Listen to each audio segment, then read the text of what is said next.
আজকে একটা আপডেট দেখাতে চাচ্ছি যে সিঙ্গেল ক্যান্ডেলের পাওয়ার কতটুকু আছে। জাস্ট নর্মালিভাবে 5 মিনিট টাইম ফ্রেমের চার্টে আমরা যদি এক্সআরপি কয়েনকে একটু দেখার চেষ্টা করি, তাহলে এখানকার যে জোনটা, এই জোনটার মতো ক্রিয়েট করছে কীরকমভাবে। আচ্ছা, এর জন্য আমি একটু এই মার্কেটটাকে যদি জুম করি, তাহলে আপনি দেখতে পারবেন যে ফার্স্ট এখানকার দুইটা ক্যান্ডেল, এখানকার দুইটা candle same to same candle create করছে কিনা আপনি এখানে তো অ্যাপ্রিসিয়েট করবেন। অ্যান্ড এখানকার সেকেন্ড ক্যান্ডেল দুটোকে একটু দেখুন, এটা গ্রিন ক্যান্ডেল, এটা বড় গ্রিন, এর থেকেও বড় রেড ক্যান্ডেল।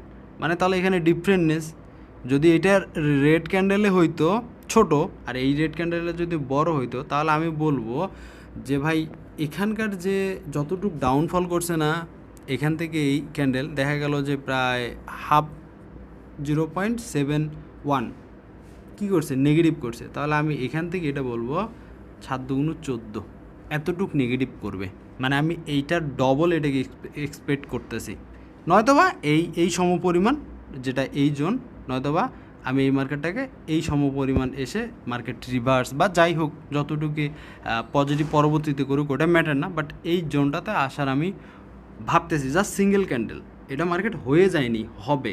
আপনি দেখতে পারেন কতটুকু কী হয়। আরেকটা জিনিস এখানে আপডেট করতে পারি বা আরেকটা জিনিস আমরা দেখতে পারি, তা হচ্ছে যে এখানে যে ক্যান্ডেল পজিটিভ ক্রিয়েট করছে, সেই ক্যান্ডেলগুলো কী কী বেসিক্যালিভাবে এই যে জোনের ভেতরে এই ক্যান্ডেলগুলো কী ক্যান্ডেল দ্বারা এই মার্কেটটাকে পুশ আপ করছে, বা আপনি এরকম দেখতে পারেন এখানে সব ধরনের, যেরকম ডাউনে আছে হ্যামার ক্যান্ডেল উইথ মারুবুজু ক্যান্ডেল, ঠিক আছে, এখানেও একটা হ্যামার ক্যান্ডেল, ঠিক আছে।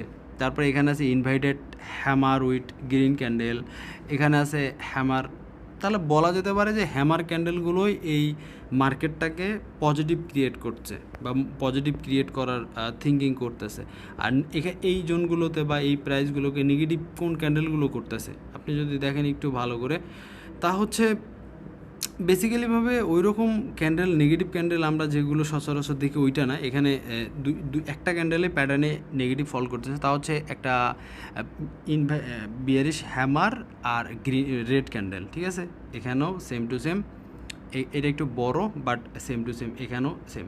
তো এরকম ক্যান্ডেলগুলো কী করতেছে, নেগেটিভ ফরম্যাট বা নেগেটিভ ক্রিয়েট করতেছে। সো দেখা যাক, আমি এটা ছোটো একটা আপডেট বা প্রাইস আপনাকে দেখানোর চেষ্টা করতেছি। দেখি এখানে কিন্তু আমরা কিন্তু একটা হ্যামার দেখতে পেরেছি অলরেডি, এখানে একটা হ্যামার, রেড হ্যামার দেখতে পেরেছি বিফোর। এখানেও আমরা প্রিভিয়াসলি রেড হ্যামার দেখিনি, হয়তো এখানেই রেড হ্যামার সাথে গ্রিন ক্যান্ডেল যদি ভালো হওয়ার চান্স থাকতো, তাহলে এর পরের ক্যান্ডেলগুলোই আমাদেরকে এরকম ভালো একটা অপরচুনিটি দিত, ঠিক আছে, ভালো অপরচুনিটি দেওয়ার মানে এরকম হইতো। বাট এখনও দেয়নি বা দিচ্ছে না, দিতে পারতেছে না। তো আমি মনে করি যে এই একটা ক্যান্ডেলের কারণে এই মার্কেটটা নেগেটিভ ট্রেন্ড করতে পারে বা নেগেটিভ ফল বেশি করতে পারে। যদি এখানে আসে তাহলে আমার জন্য ইজি হবে মার্কেটটাকে আরও রিড করা। আর যদি এখান থেকে বাই ডিফল্ট এই জোন থেকে মার্কেট পাম্প করে, নট এ ম্যাটার, আমার এত সমস্যা নেই। কিন্তু আমি মনে করি এর একটা এক্সট্রিম লেভেলের অ্যানালাইসিস হবে একটা ক্যান্ডেলকে বেস করে। ধন্যবাদ সকলকে, দেখা যাক কী হয়।